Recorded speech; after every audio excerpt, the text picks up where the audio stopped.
Welcome back. Another episode of Neighborhood CEOs. I'm going by John, man, one half of the CEOs. I got my partner in here, Lionel in here with me, man. Lionel, man, normally we'll check in with each other, man, but we're gonna save it for a second, man, because we got a special guest, man. Everybody we had in here was a special guest, man. But we got one of those guys, man. We got like a young Malcolm, a young Martin, whichever way you whichever way you want to go with it, man. We got a HBCU alum like yourself, former city councilman. I think he was the youngest one. Yeah. I don't got all the accolades, but I know he got a lot of them. So if I miss one, man, just charge it to my head, man. But hey, first and foremost, man, he's a father. He's a he's a community activist, leader, commissioner of the Tonsil League. I mean, whatever else you want to say, he probably did it or he about to do it. So we got the big dog in here, man. Dr. Wes Bellamy, man. What's happening, bro? Yes, sir. Much respect, man. I appreciate y'all for having me. I know we were trying to get this going for a little bit, and I apologize for my schedule being a little hectic, but nonetheless, I'm really glad to be here, and I appreciate the work y'all doing and the conversations y'all been having. Yeah, appreciate that, bro. All right, before you tell them something, man, we do this with some people. Some people that don't really fit them, but being that you do a lot, man. I was just talking to you earlier about how many miles you putting on the road, man. So we want to ask you. We always, as Black people, as brothers, we say, "What's up, Wes? How you doing, man? I'm good." But how is Wes Bellamy really doing? Like how you feel? I'm juggling a lot right now. I'm feeling like I'm in a moment in time at which my endurance is being tested. So I'm having to make sure that I'm resting properly, having to make sure that I'm compartmentalizing things and identifying what percentage of myself that I can give to each initiative that I have going on, and then how else I can delegate. Because right now I'm in a marathon and I'm probably at mile 15 of 26. So it's really feeling like you done ran for a long time and you still got 11 miles left to run. So my endurance is being tested, but I feel like I'm in shape and I can handle it. So a lot of this is preparation for what's to come. So yeah, I'm excited about what I got going on and the endeavors that we have within the community as well as kind of on a national level. But I ain't gonna lie, my endurance is being tested. Yeah, so that's real, man. That's real. Now I can relate to that, man. Just to constantly going, and you feel it. You feel that heaviness, man. Just it's like the resistance. I think I've been in 6 cities in July. And wow. I think over the next 3 weeks, I have another 4 cities to go to. So that's probably like 10 cities this month.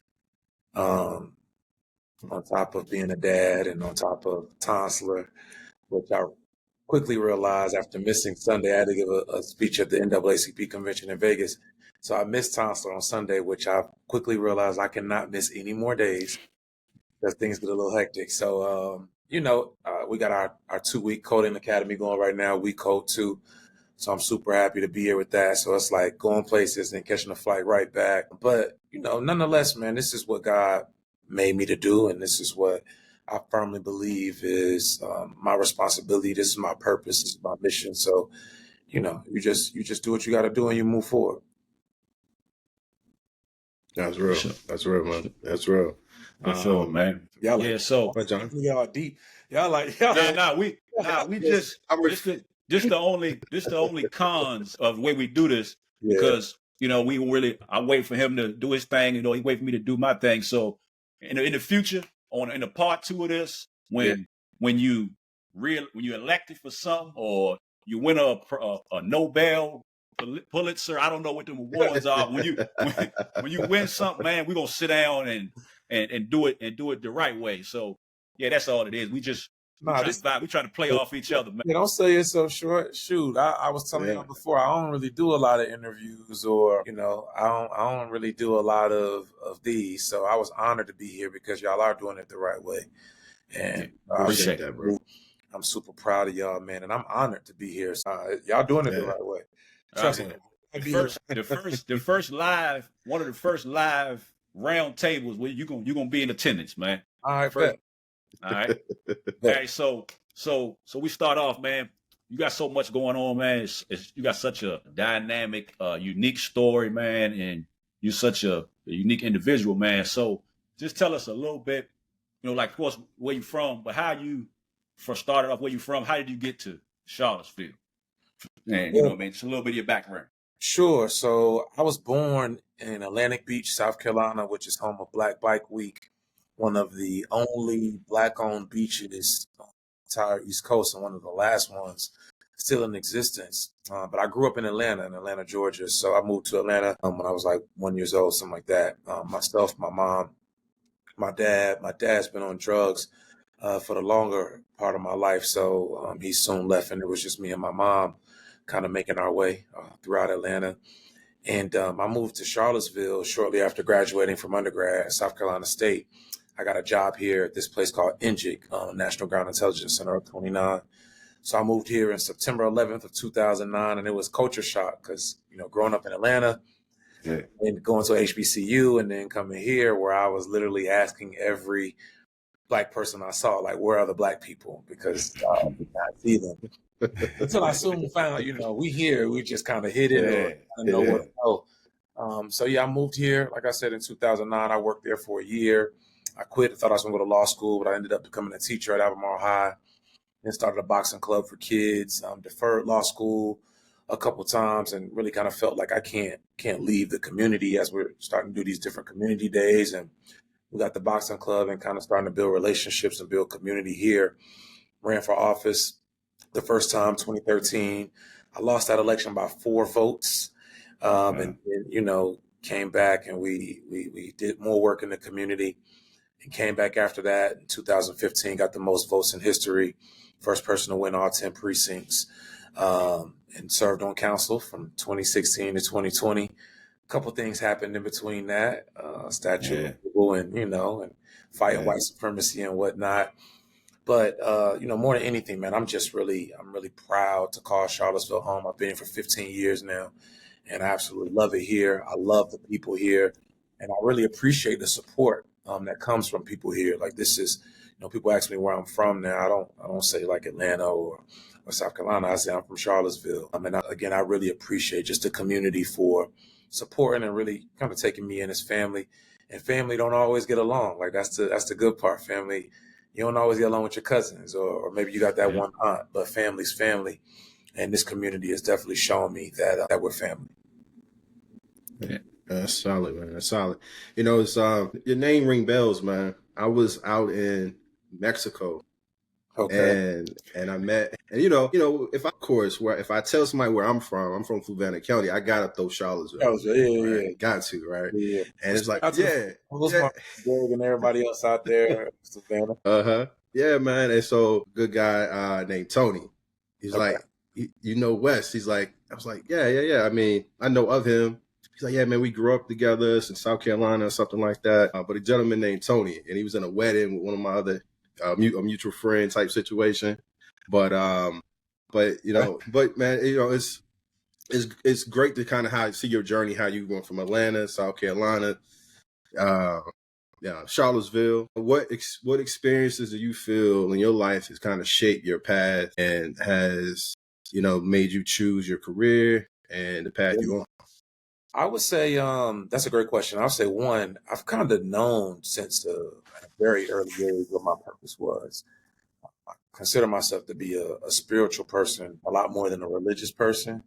And I think personally, like, I feel as if I kind of knew what God wanted me to do at 5 or 6 years old. Like, I knew I was supposed to help my people within my community. I didn't really grow up in the best neighborhood, but I always had the opportunity to be able to see like leadership, Black leadership specifically outside of my neighborhood, or maybe the guys who were hustling or doing different things kind of always told me I was special.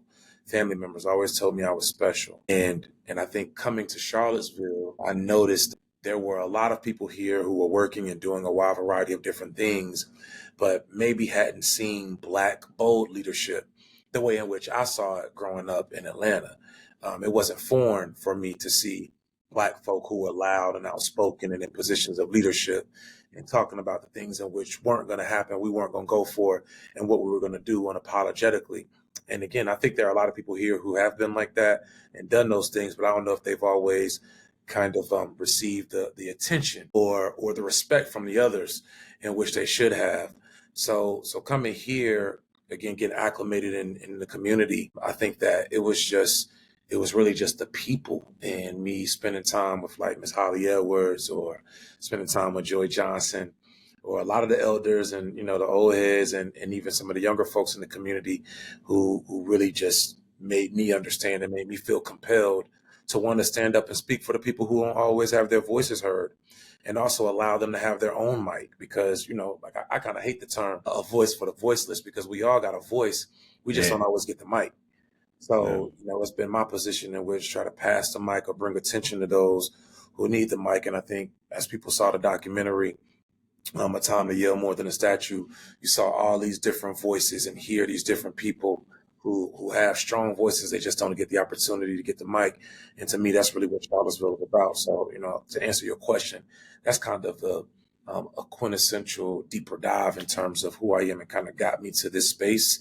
And then I think after that, I've been really blessed to be able to be in different spaces and use my voice and the things in which God has blessed me with to be able to speak up for us specifically, unapologetically, and also understand that I'm willing and prepared to go however it needs to go on behalf of my people, but also do what needs to be done, whether that be the coding camp or Tonslow or whatever, on the ground here in Charlottesville, because this is ground zero and this is home. So it's like no matter where I go, I usually don't even stay for more than 2 days because I'm trying to get back because, my mission first is here and then is to do the things outside. Yeah, that's solid.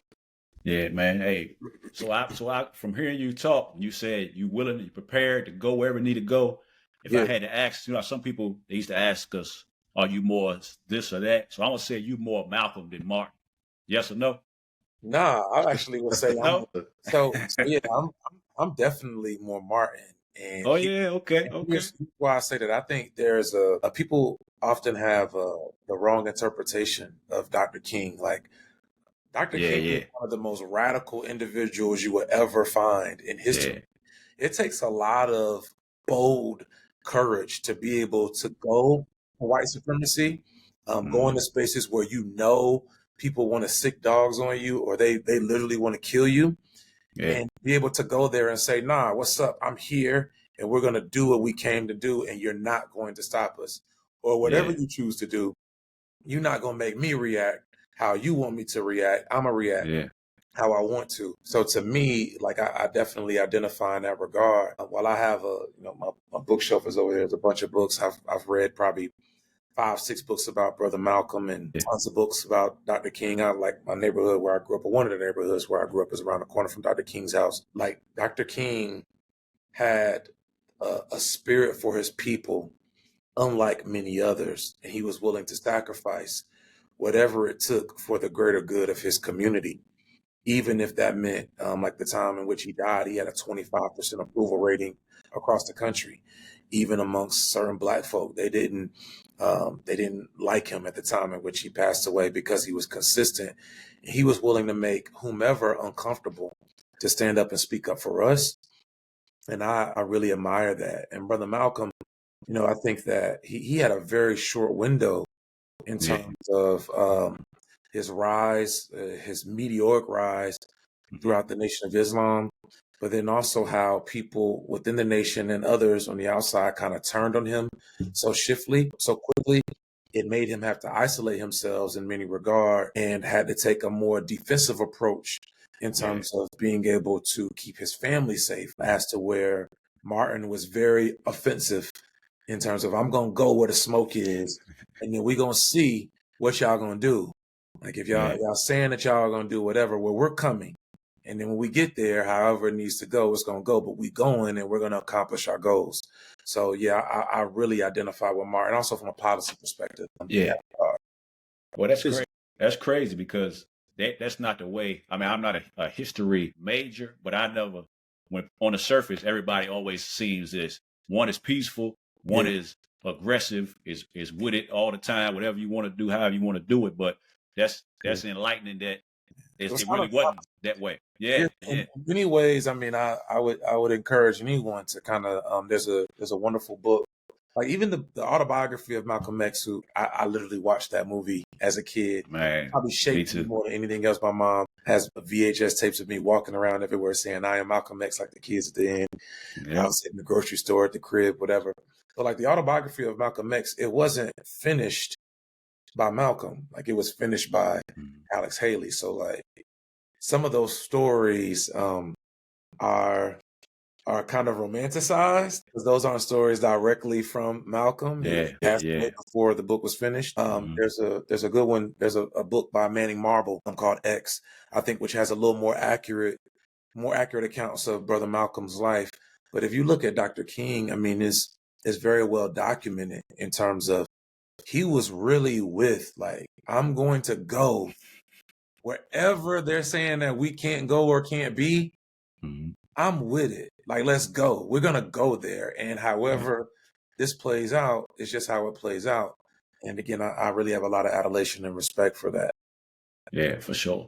I got more than, because that ain't just history. I didn't dive deep into it, but that ain't the way I saw it. But why? That's good to know. Like, why do you think it's not, we aren't taught that side of Malcolm? Like, why, of Martin, rather. Yeah.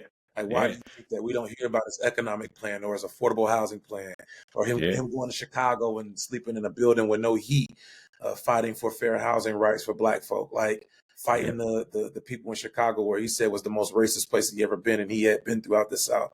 Like there are reasons why we don't hear about the noble, strong Dr. King, who, in my favorite speech of all time, he talks about how somebody told a lie one day. They couched it in language. Everything that was made as white was made to be pure and clean. Everything that was Black is made to be ugly and vile. But I want to get the language right tonight. The language so right that everybody screams out, yeah, I'm Black, I'm proud, I'm Black, and I'm beautiful. Like that was the inspiration for James Brown making the song Say It Loud, I'm Black and I'm proud. Like Dr. King, I mean, he was a dude who was with the, excuse my language, like he was with whatever anybody else was with, and a very proud Black man who talked a lot of trash, who was incredible at pool, but loved his people. You know what I'm saying? And there's a reason, again, why we don't hear about this side of Dr. King. I think in many ways is to try to keep us docile, or even you have white supremacists or people who support white supremacist policies try to quote Dr. King every January when they're saying policies and positions are the things that got him assassinated. So it's a very interesting dynamic in the way in which he's seen now compared to who he truly was. Yeah, they hoodwinked me, man. I guess what y'all want to say. They hoodwinked me in school because they didn't give me that. You know, they say his story. His story. Yeah. You know? You know. So yeah. So man, but it was there the whole time. It was right. They told you. They didn't even hide it from you.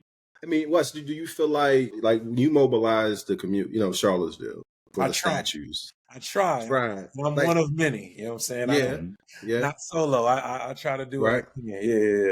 Yeah. I mean, did you feel like the spirit of MLK was there with you? I mean, that the movement was powerful. I mean, everything that you guys were doing in Charlottesville at the time was powerful. I mean, I was in Richmond at the time. So powerful that they started, taking statues down in Richmond not too long after that, Right. And so, I mean, talk to us about that. I mean, like, how was it to be in the middle of that, going through it? I'm sure the documentary speaks on that a lot, but not to give us too much of the juice. Well, I will say, I mean, it was a challenge unlike any other. And I think that when you're young, Will has a line in the doc that, everybody has to see the doc. But when you see Will's part, Will Jones, shout out to my man. I know y'all have had Will on here. One of my best friends and my barber, Will, my bodyguard, all 5'6", 160 pounds of him. He swear he's my bodyguard and protector. And in many ways he is. He has a line at the end in which he says, thank you for being stupid. And it's kind of like, because you're young, Like Will, the stuff he used to be saying to me about like, you need to be thinking about this, or rest in peace to Big Khalil and my man Face and others, like they would be trying to like sit me down. I'm like, yo, they're going to do this. Like they're walking around with signs like we're gonna kill Wes Bellamy. Wes Bellamy go be a nigger somewhere else. Like these are the things in which they're prepared to do. And it just used to be going in one ear and not the other. Like, nah, I'm with whatever. However they want to carry this and whatever they want to do, I'm with it. Like let's see what kind of action y'all really about. I'm in great shape. I got my own boxing gym. I'm with whatever y'all want to do. But when you're young, you're kind of just naive and you don't you understand some of the things that could happen, but you just like whatever. And I think you know, that youthful exuberance really allowed me to be able to push through. And in the support of the community. I mean, you look at, my little sister Zayana Bryant writing a petition, and you have, Councilwoman Kristen Sakos, Andrea Douglas. I mean, there's so many people, Nakaya Walker, and soon to be Mayor Nakaya Walker, like all these people rallying around, and then us collectively saying, we're going to stand up and speak up. While I may have kind of been the biggest target, there were a lot of people doing work.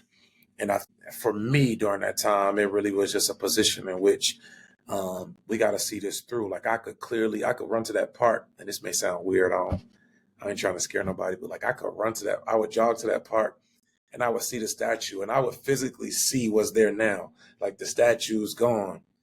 Like it was something that God showed me. Like I knew that these statues were going to be removed.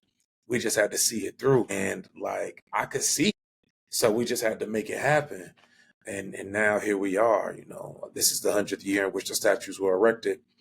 Those white folks and Klansmen who had a Klan rally in May 22nd of 1924, they never imagined 100 years later that those statues that they erected would be gone. Nah. Much less led by some little black boy who they believed or would say probably isn't even from here. So, in that regard, I'm very proud of the work in which we've done, and there's more work to do. Yeah. That was a crazy time, man. And yeah, that was a crazy time for sure, man. And I was here, like I'm 15 minutes. I'm right in like around Zion's Crossroads, so I'm 15 minutes. I can get anywhere, almost every county in like 15 minutes, 10 minutes. So I was around, man, and I just remember, man, and I wish my kids was younger then, but I kind of wish they was the age they are now. I don't want them to be in it, but I want them to remember it a little bit, man. Just so I see you when you at Consular and you got the Paramount with the premiere. You got your daughter. Yeah. And I mean, I don't know. She wasn't of age at that time to remember the A12. But I mean, how did that feel to see her live with you through all this stuff, and that, she'll be able to look at you probably in her class, you probably be in a book that she reads. I don't know if she'll be in school at that time, but eventually one of your offspring or grandchild or something, they're going to see you, they're going to read about you for something. They're going to be able to, they're going to feel, they're going to stick their chest out. I don't know what the teacher's going to, depending on what school they're in, I don't know what the teacher's going to tell them. I don't know what version they're going to get. They're going with his story, right? Yeah. But I mean, how that feel, man, as a father, man, to raise your kid, which is dangerous. But I mean, at the same time, man, she gets to really, see her dad's like a soldier out here for God, for the, spiritual, it's and twofold. just for the community, man. It's twofold, man. The daughter which you're referencing, Stokely, she's my middle daughter. Yeah. She's 4. She's named after Stokely Carmichael, the former Black Panther and leader. And she embodies that name. So she welcomes all of the Black power, everything about our people standing up, speaking up. My oldest daughter, though, she was, I'm not mistaken, 7 when all of that was going on, or 8. She had just turned 8. And it was really scary for her. She lives in Charlotte. And I remember about to do an interview for CNN on August 12th that evening, and it was raining and everything had already happened. And CNN, they called and said, we want to do an interview.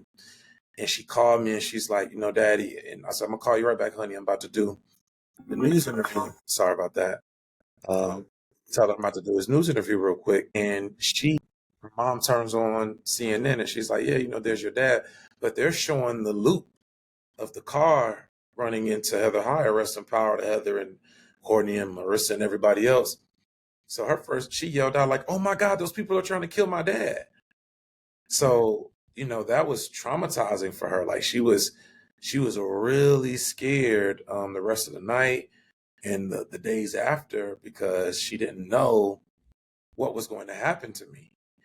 So, I think that when these things also happen, people, or we collectively, we don't always understand the impact it has on our children and our families as a whole. So, it was challenging. My family back in Atlanta, my family back in South Carolina, feeling like they're states away and somebody they love is in a place in which they're not familiar with. My homies is like, I know you telling me those your people, but we really your people. Like we're coming up. I had a few friends come up, and I come from a place where people are really anxious to do different things. Yeah. And someone who they feel as if they've poured into, and they've, my neighborhood, they really, growing up, my neighborhood really poured a lot into me for me to be able to get to different places. Like a lot of my friends did things that they shouldn't have been doing to be able to go off to school, for me to be able to pay for tuition, and for me to be able to be able to be one of the ones that make it out. So they're kind of like, my investment is under attack. My homie is under attack. We gotta get like, let's get up there now. So, it's a very, I'm very thankful that we've been able to persevere through. But during those times, man, 2017, again, we showed in the doc, and we talk about it in the book, Monumental. It Was Never About a Statue, or even the second book, When White Supremacy Knocks Fight Back, and how Black people can use their power, how white people can use their privilege. Those times were really hectic, and I look back on them, and I'm just glad that God saw us through. Yeah. Hey man, I'm happy too. I'm happy too, man. It's definitely dark times, but it's like when there's dark, there's light, And so the documentary is the light, you know the story. Yeah. So talk to us about that. Like, how did the documentary come about? Like, what made you say, all right, hey, let's do this thing? Yeah, it wasn't me. Let me be clear. Okay. So the director, the doc is directed by two gentlemen, Eric Newman and Dan Levin. Eric Newman is actually the director of Kevin Garnett's documentary, and he's the lead director for the podcast All the Smoke with Matt Barnes and Steven Jackson. Dan Levin is currently doing the show with LeBron on Timeless Classics. So these guys heavily credentialed. And they actually have been asking me for years, like, we need to do a doc, we need to do a doc. There's been a few folks, different directors and producers kind of asking me about it. And I was just kind of always like, that's not, like, when I would always say, like, don't nobody want to see that shit. Like, like, that's not anything that we really want to talk about. At least I don't want to talk about. And my agent, my manager, was also one of my best friends. He was just like, bro, like, you really, really have to tell this story because you don't know who else is going to help. So, they came down to Charlottesville in December of 2021, came to a prolific day. They got some footage, and then they were like, yeah, we really got to tell the whole story. We were doing some stuff with Nike as well. And then they came back in on the 5th year anniversary of August 12th in 2022. And they I was kind of trying to play them like, yeah, we're going to be there. And I was like, oh, nah, we canceling everything. Cause that was the first year at the Tonsler. Trying to play them off like for them not to come. But they were like, well, we're coming. It doesn't matter. Like, we're coming and we're going to record. I'm like, shit. But they came and they got a lot of footage, man. And Will was also one of the ones like, bruh, there's nothing wrong with us telling our stories. Like, we have to be able to tell our stories. So the doc has done very well. We've been accepted into, I think, about 10 or 12 film festivals thus far. We got into the American Black Film Festival. They had about 3,000 submissions. They only accepted 5, so we were one of the ones that got in. We did a screening at Essence Fest in New Orleans last week, and we've gotten into a few, and things have been going well with that. Jeezy just came on as an executive producer, Angela Rye. So we're looking forward to it coming to a television screen near you. But when we did the screening here in Charlottesville, that went really well. Packed house and people clapped, which I was a little nervous about. Like, you never know when you're at home. Yeah.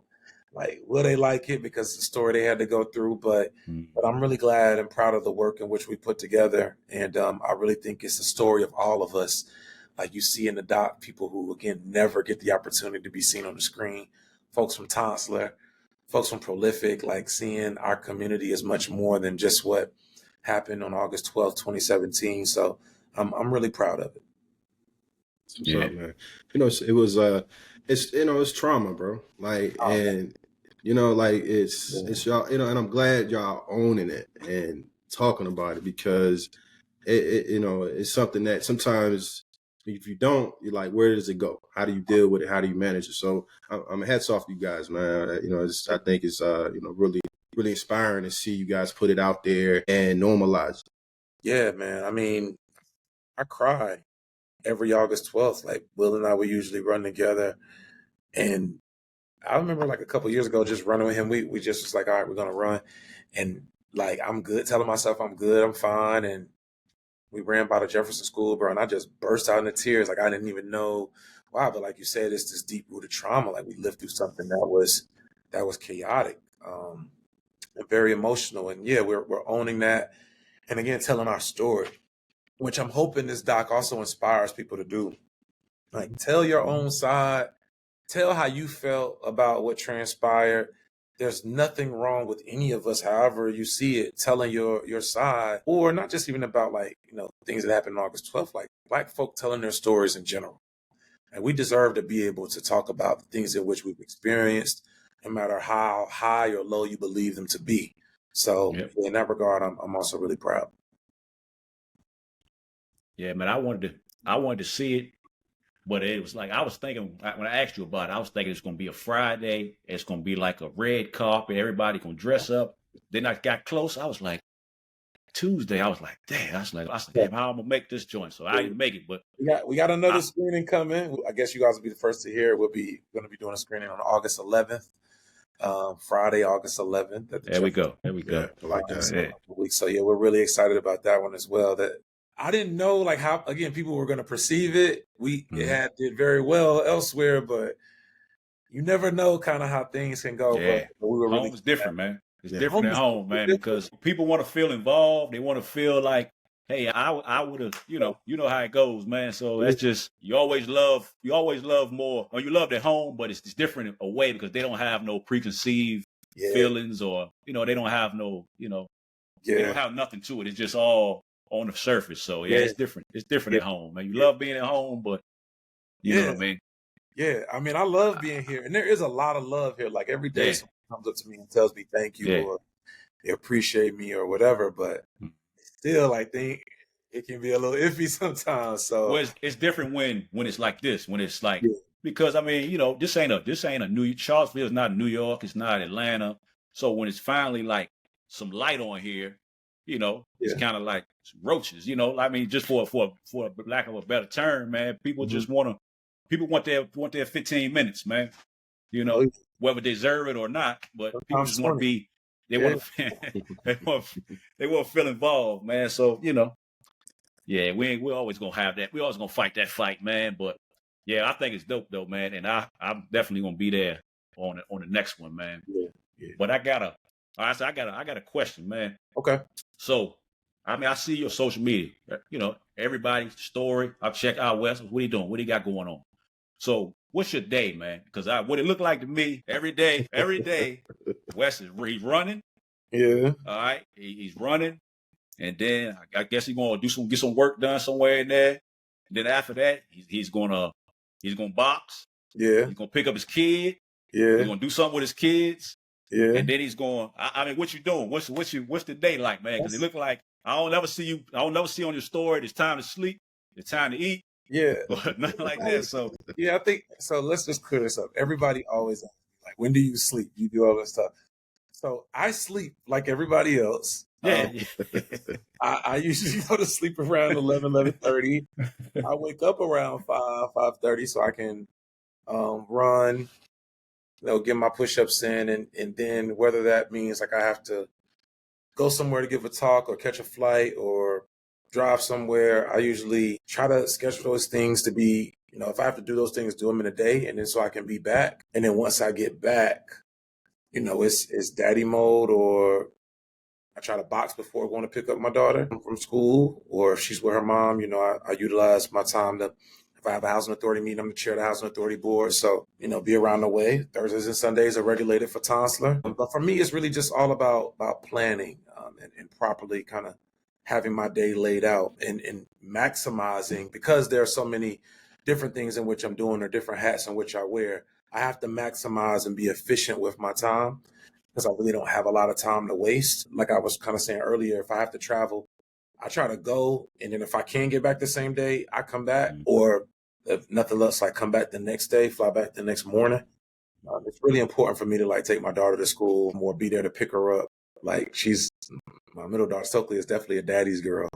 Yeah. So she's going to be looking for me one way or another. And again, more than anything else, man, I just really like being here. But yeah, man, to answer your question, bro, I eat like everybody else. Like I do the same things that everybody else does. I just try to use my time a little differently. I don't drink or smoke either. So my recovery time is a lot different. Like I can, I try to eat kind of decent, and it's important for me to run every day to release and think and get mental clarity. Yeah. So the earlier I can do those things, the earlier I can get my day started, and then we get to it. Yeah, I'm thinking I'm doing good, but I'm like, man, I gotta stop checking Wes out, man, because I'm slacking, man. I'm doing. I do some push-ups. I might run. I really hate to run, but I mean, I might do a mile. If I do a mile, I feel like I did something. But I do some push-ups. I'm like, damn, I just did this. Wes, he done flew from here. He back. He doing push-ups. Hey, it's like T.I. That thing with remember that? I think you done everybody done posted it. Oh yeah. It's like, what is he? Is he a trapper? Is he a family man? They say he's all that. He's all that. I'll take your girl and I'll lead the march all in one. Lead the march on Sunday. Yeah. Tip is crazy. Shout out to Tip, man. We just had a real good conversation. Tip's good people, man. But yeah, man, I really believe in, maximizing your day, especially for community. Like, this is not a knock to anybody, but like, I don't play video games. I don't really like I said, I don't drink, I don't smoke, I don't really hang out per se. So my life and my time is really dedicated to family and community. Those are really my two priorities. And I don't really have a lot of time, again, to waste, because I know people are counting on me. Like I just looked at my phone. I'm sending a long message about some housing stuff. Like people, when they ask, can I help with A, B, or C, they're looking for me to try to figure it out.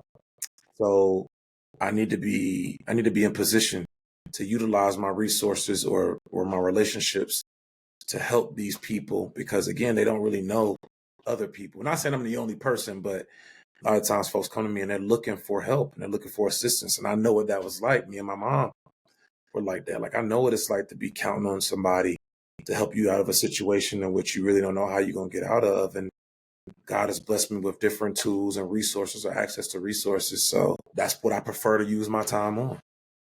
Yeah. Hey, you're a man with purpose. We talk about that, on the pod here, just being purposeful and having purpose. And when you have purpose, you have people that count on you and can't waste your time. So time is of essence. So, I definitely can understand that 100%. You can't waste it. So that's what's up, man. So you running a lot. You're doing a lot. Obviously, this is an election year, right? So, and what's your perspective on the current political climate, especially since Trump just got shot and all of that? And so what's your thoughts on that? Yeah, I'm doing this as a part of the 100 Black Men of America. We're doing a 16-city tour where we're going across the country called Real Men Vote. We're talking to different brothers about the importance of being engaged in this upcoming year's political election, but not just on the presidential level, but on the statewide level and on the local level, being involved in your community, attending city council meetings, knowing who your school board rep is, knowing who your state rep is, and then contacting those persons to have resources brought back to your community and or see a change. So in regards to the presidential election, I'm just encouraging everybody to vote their best interest. I think that, especially as brothers, if you have a sister, a wife, a girl, your mom, your niece, your daughter, depending on how you vote or how you're engaged, their life could be very different. Like it could be drastically different with some of the laws and proposals that are being brought forth by Republicans. I'm an independent. I'm Black. My political party is Black, and it's always going to be putting Black people first and doing what's best for Black people, regardless of what any candidate says. And from my vantage point, I think that while, we got an old head and then an older head, two old white guys running for president, from a policy perspective, there are a group of individuals, in my personal opinion, who are working diligently to roll our rights back. And we have to fight even more diligently to be able to preserve not only our democracy, but ensure that our livelihoods and life as we know it is able to be able to move forward. And that's why I'm an avid supporter of the current, and not like I'm a surrogate or like I cape for him, because we've had the current president and I've had very contentious conversations. Recently just had a contentious conversation. But I do think that from a policy perspective, Supreme Court, just women's rights, the resources and resources for HBCUs, it's clear that Trump is not for us. And I mean, this is a guy who called me after everything happened on August 12th, and he didn't ask me how was Charlottesville doing. He just asked me to stop calling him 45 on television. Like, that's the kind of person in which he was running for president again. So yeah, that's where I'm at with it. Yeah, man. Hey, I mean, I just say, it's common sense, man. I mean, if you don't know no laws, no policies, man. I mean, of course, like you said, we got a elder and a more elder, but Right. It's just common sense, man. I mean, I saw maybe you can speak about it.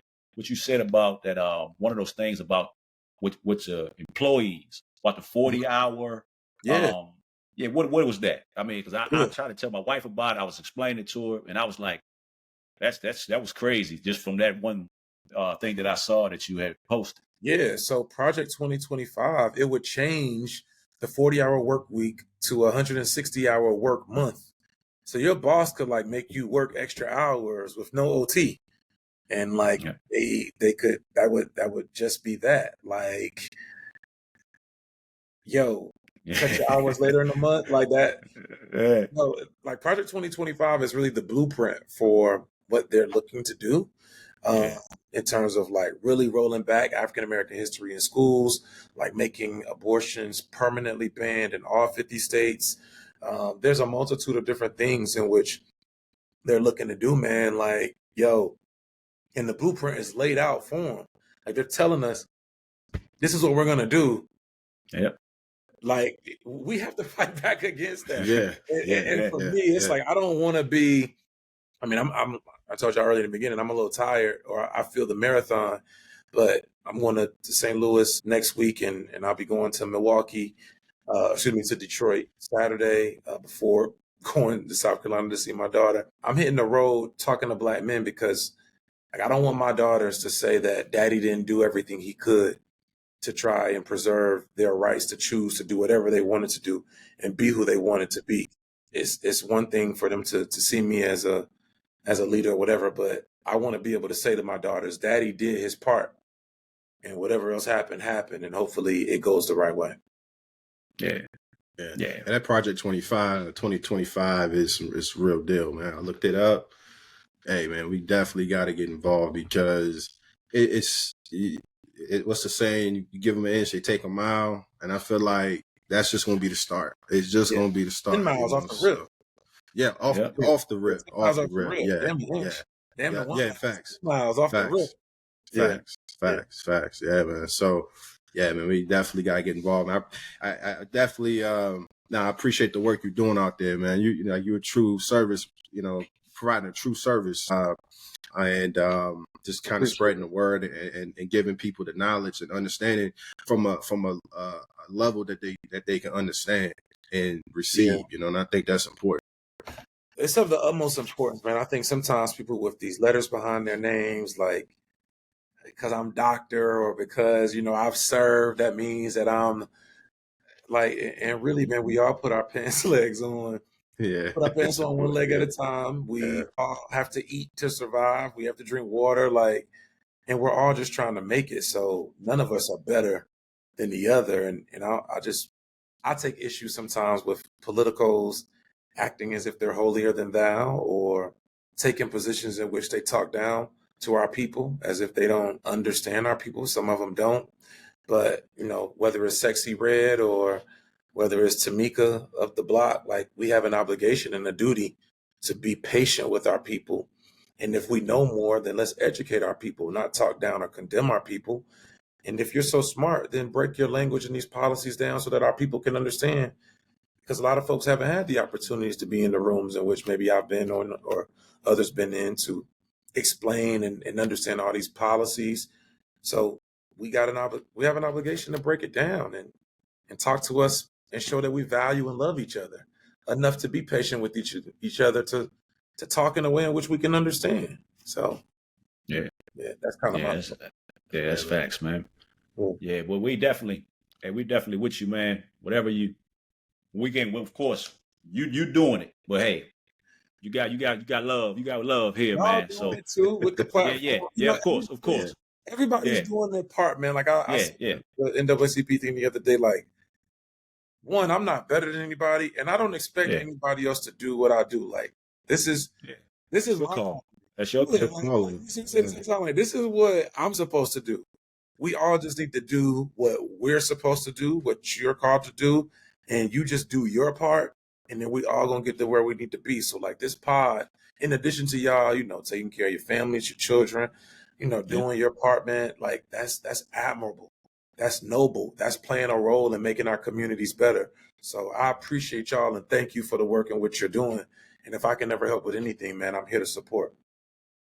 Yes, sir, bro. Appreciate you. I gotta. Since you said that, man, I gotta get this Wes Bellamy story, man. So, Lionel, you don't know this story, but maybe Wes don't remember. I got two little stories, man. We're supposed to talk to Hawk next week or the week after. So he in on this too. So, Lionel, back in the days, we used to go to Miller, play ball, right?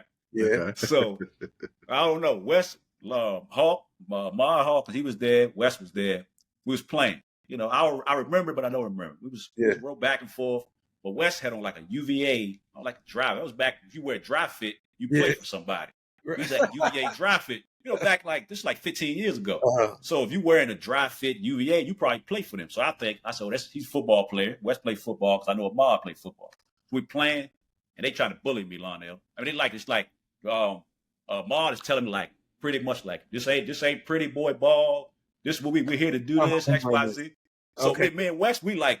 I don't remember, man. We got into it a little bit on the basketball court. Yeah. So after that, I was like, okay, them football ends, man. That's how they do, whatever. So gonna find out he didn't play football. He didn't go to UVA. Yeah. So the next thing, I don't know if this happened before or after that. The next thing, I work where I work. I talk to you about my job sometimes. How it's a little different at that place. This is probably 15 years ago too. So I think Wes is like Batman or somebody. So I get his number from somewhere. I text him like he was like he's gonna be Al Sharp, like he's gonna come to my job and he's gonna like handle something for me. So, but I'm saying that to say, whatever happened the first time, he's still wherever he was thinking like, what's wrong with this dude? I can't help him. But he told me like, hey man, go down, come with me to the NAACP meetings, talk to Dr. Turner.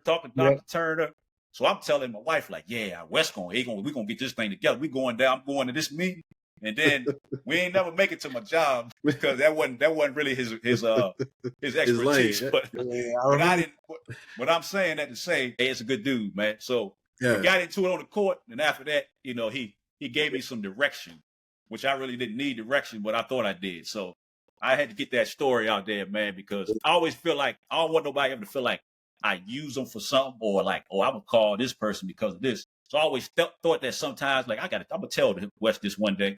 I'm going to get this story. I'm going to tell him this story. Like, I don't know what I was thinking, but I thought he could help. For one, I mean, everybody, I talk a lot of shit on the court, or used to. Yeah.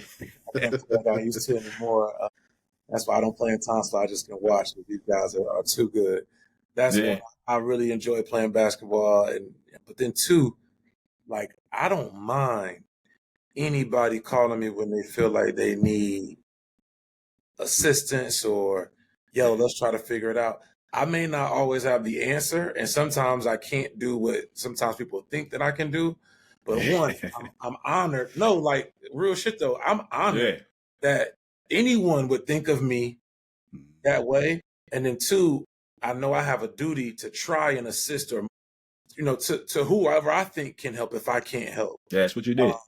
Yeah, and again, man, I really appreciate you even trusting me to think that, all right, well, this is what we can do, and then we can try to at least see what happens. Sometimes it works out, sometimes it doesn't. But I think that even when we get connected and we learn more about processes and steps or get connected with other people, that's a win for all of us, man. So yeah, bro, I appreciate you, and I'm always in your corner. Yeah, I had a plan, man. I'm telling you, Lionel, I had a plan, man. I was gonna shake that spot up, man. I had it all planned out. I do remember that. Yeah. And that's why I still was like, whatever, that was done. That was just competitive basketball. But yeah. But the other thing, I don't know what happened, but that's what just to say, even back then, man, you still was somebody that people like respected and that I respected and that I thought highly of. I mean, I didn't even know. Now I know exactly what you do and what you're about. But back then, I don't even know if you wasn't this guy back then, but I thought you were. I thought you was. Yeah. Now I probably could make a couple calls and things would be a little different. But then I was on the come up. You know what I'm saying? I ain't really. Hey, but look, whatever I can do, we gonna do it. You know what I mean? You did. But that's also, I'll stop with this. But like, this community is also like grown up with me. That's also the reason why I call this home. Well, I didn't grow up here. Like I grew as a man here, moving here at 22 and now 37.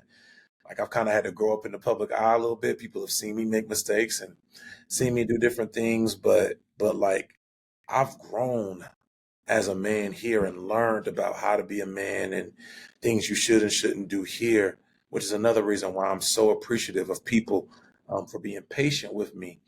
And again, like it's hard growing up in a public eye in front of people. Like you can't do the things that other people do, or anything mistake you make is magnified or amplified.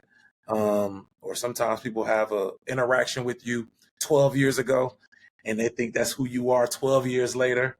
And that kind of just comes with being in the public. But nonetheless, overall, I'm really appreciative of this community for sticking with me and loving on me. Yeah, solid, man. Yeah. I know you spoke on Tonsil a couple times. Yeah. In our conversation. So what's going on in Tonsil? What y'all got going on with the Tonsil League? And man. How did that come about? Tonsil League is a full-time job that I don't get paid for. The labor of love. Labor of love. The labor of love in every shape, form, or fashion. But I absolutely love the Tonsil League.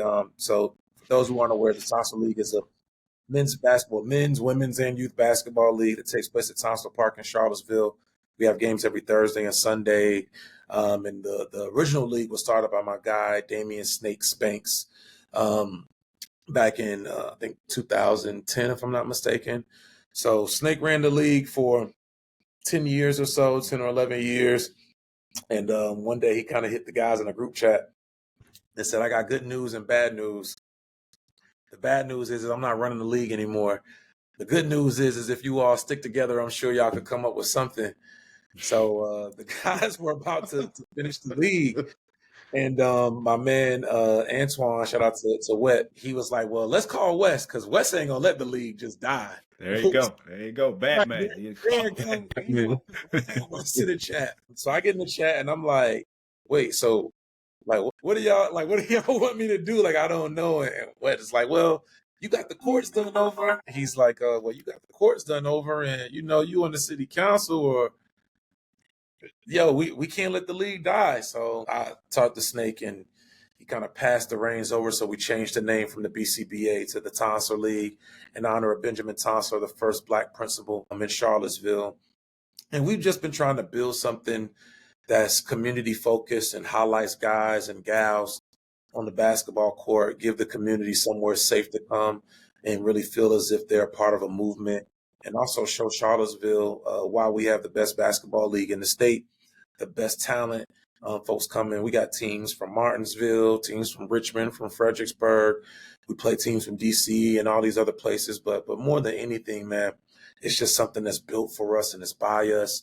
We've tried to bring some organization to it. So you see the different iterations of uniforms every year. Uniforms are designed by Black designers. We have a list of different sponsors, and we got the banners and the social media. Shout out to my co-commissioners, Kelly Richardson, Ariel, and Lawal, and Bueji. And it's grown into something that I didn't originally foresee. It's grown into a lot. But we're really glad that we can do this for the community. And I'm just glad I could play a small role into something that's helpful for everybody. Dope. Yeah, that's dope. Yeah, that's dope. I was there the first, not the first day, but the first Sunday after the first weekend I came, man. It was tough, man. It was nice, man. It's like you said, it looks like a league, man. It don't look like people just out here running around. And I'm gonna get back. I might be out there this week, but it's been so hot, man. I've been like, man, it's a little. They need to play. They need to. Games are now on Thursdays and Sundays at 6, 7, and 8 on Thursdays, and 5, 6, 7, and 8 on Sundays. But yeah, man, it's been really good from the uniforms to we probably have on average between 700 to 800 people come out every week. We've peaked at around 1,300 people come to the park. So we got the food trucks out there. Now we have we're offering free hot dogs and chips and snacks for anybody under the age of 18. Because those babies need to come and eat. It's so hot. I want to make sure everybody gets food. And, we just really try to make it a community endeavor, man, with the Lady Tons are playing and the Pee-wees. And then, we try to do these give backs. Jeezy came last year. Shout out to my guy. He came and helped us with our with our bike giveaway. And, we just try to do the best we can, man. We try to really, again, support the community. And that's really all it is. Yeah, man. So, yeah, man, before we get you out of here, man, since I was going to ask about him, you brought him up real quick, your relationship with Jeezy, man, like how y'all seem, it's like a real relationship, you know what I mean? That's like a brother of yours. Yeah, so before we get you out of here, man, I know you got to get back to the bat phone is going off, man. So I know you got stuff to do, man, but just tell us, how y'all relationship came to be what it is, man. Yeah, man. I actually met Dog. I probably shouldn't have called him that. Where we're from in Atlanta, people used to call him a different name when he was hanging with some other people who now have like a TV show and whatnot. Yeah. So I first met him when I was like 10 or 11. He used to have this blue Lamborghini, and like. It looked like a spaceship, man. Like, my friends and I would see it like, that's dude, or cuz like everybody down there was big on the gang. That's dude with the blue Lambo. And I remember me and my friends, we were selling water one day, water boys, trying to raise money to go on this AAU basketball trip to Chattanooga, Tennessee. And he pulled up and he was like, yo, what up, cuz? What y'all doing? And my friends were like, yeah, we selling water. We're trying to raise money. So he's like, where y'all coach at? Coach comes over and he's like, well, how much y'all need? And coach was like, well, we're trying to raise $2,500 so we could take the boys, that's to get a bus and put them up in the hotel. It's a 3-day tournament. He's like, how much y'all got? My coach was like, we got like 200. So he gave my coach $10,000. And then he said, yo, I want you to put them in the best hotel. Make sure they eat whatever they want. Don't put them on no cheap bus, like charter a bus. Take them somewhere, like make sure this is experience they won't forget. And I remember just watching like, damn, like I want to be like that. You know what I'm saying? Like when I get older, I want to be able to do like that. Like what? Hey, this dude just came and gave us money. Like I want to be able to give back to the community like that. So, I was a youngin' then, and we reconnected during COVID. Actually, we were on a panel together. And he was looking at me and he's like, you know what I'm saying? I'm telling him like, well, yeah, like we telling people I know or whatever. And he was like, are you little Wesley? Like Wesley? And I'm like, yeah. And he was like, bro, I've been like I was seeing you on TV, but I was telling some people who we know, who shall remain nameless. And he was like, I was telling such and such, like, know that dude. I know him from somewhere. And they like, you don't know him. He in politics, blah, blah, blah. So he like, as soon as we got off the panel, he DM'd me and was like, yo, this is my number. Call me. man, he told me, he was like, bro, I listen to his music. I'm an avid, he's the dude who did this for me when I was a kid. I'm like, he's my favorite rapper of all time. And he was like, I'm a big brother to you from afar. I want to be a real big brother to you, man. So whatever I can do, let me know. And people say things, yeah, bro, you know what I'm saying? But nah, like he would hit me, or still does, like once a week, like send me quotes, and then our relationship would just grow, doing things like I could call him and ask him, what you think about this, or he hit me and see something on social, like I saw you posted this, whatever. So I asked him, one day, bro, like, oh, I see you're coming to Richmond on a tour. Like, bro, I want you to come to Charlottesville. So he's like, oh, no question, done. I'll change my flight. The team will change the flight. We'll be there. And like he came to Tonsler, you know what I'm saying? And like, it wasn't just, here, like he was actually taking the bikes out the boxes, putting them together, giving them to people, took pictures with everybody. And yeah, man, like we've just become just like really, really good friends, man. He changed his flight again. He came down. We did a screening in New Orleans for the doc, and I was like, yeah, bro, like I really want you to come, man. It would mean a lot. I know you're gonna be there that night. Like he had a tour date the night before in Indianapolis, and he was supposed to come in at like 8 to New Orleans. He was like, "Oh, bet. I'll change the flight. You know what I'm saying? The screening's at 2. I'll get there at 10, bro. I'll be there." And that's really how he is. Like anytime, I always say to people, like, I can't do anything for him. Like like there's nothing I can give it. His birthday party, like I come and I was like, bro, I can't give you anything. Like there's nothing I can do for you. And he always says the same thing, like, bro, I don't need you to do nothing for me. Just keep being yourself, keep being great. Like that's what you do for me. And that's really like he's a big supporter, and he'll get on me too if I'm not doing something. He'll definitely hit me and be like, yo, tighten up. But that's my man. That's my guy. Yeah, that's what's up, man. Hey, sound like it's your turn to in that relationship, which is dope, man. That's what's up. That's a good way to. You know what? I've never. You know what? Yeah. I've never thought about it like that. I still tell him to this day, bro. Just be like, wow, like my favorite rapper has become one of my best friends. But also, like, bro, what you like, I can't do shit for you. I mean, it's just weird because it's like really a one-sided relationship. I can't. It's like really a little brother. Your little brother can't really do nothing for you, but get on your knees, ask you to do something. Like, you know what I'm saying? That's what you're doing. I need you to do this. I need you to do that. And that's how you know. That's how you know that's a genuine relationship, though, man. Because, like I said, that's how you tell, like, a person is real genuine when they can't gain nothing from dealing with you. You know what I mean? Almost like he's not losing, but he's he's changing his schedule. He's he's giving his time. He's giving money, whatever he does. So he ain't adding. You know what I'm saying? He adding value to y'all relationship, but. There it is. Hey, we gotta get out of here, man. No, we good. We good. Hey, but yeah, man. But that's a dope relationship, man. Because, like I said, man, that's how you know it's real, man. When you can, when nobody can't gain anything from you, and they still, stick their neck out for you. They, they there for you. That's a genuine relationship, man. So that's dope. Hey, and that's dope that like you said, that's your favorite rapper, man. And I'm sure you got plenty of documentaries, but that's a documentary within itself, right there. The Water Boys and Jeezy, and then you see them years later, man, with your suit and tie on, man. So you know what I mean, on the podium. He's just like, aren't you such and such little? I'm like, yeah. He's like, man, I was telling them that was you. Like I knew you, but man. And yeah, man, we actually connected, and like I said, man, it's been good. He's one of the, I would say, him and Charlemagne, and Angela Rye, like those are 3 people who I definitely would say, have been there. And I'm not gonna front my man Puff. I know Puff is going through a lot, praying for him, but Puff, he was another one. He's getting some help right now, which he needs. Who's been solid, like I can't speak to any of the other stuff, but off our interactions and when there were other people who weren't like rocking with me, like I got you. It don't matter, you know what I'm saying? Y'all trying to do this voter training thing, I got you. Y'all are doing, this black male movement stuff, like I got you. And another one, like I can't do anything for it, but always been there to support. So I've been blessed, man. I've been blessed in that regard, and that's why I think I got an obligation to give back to others. Yeah, that's a dope.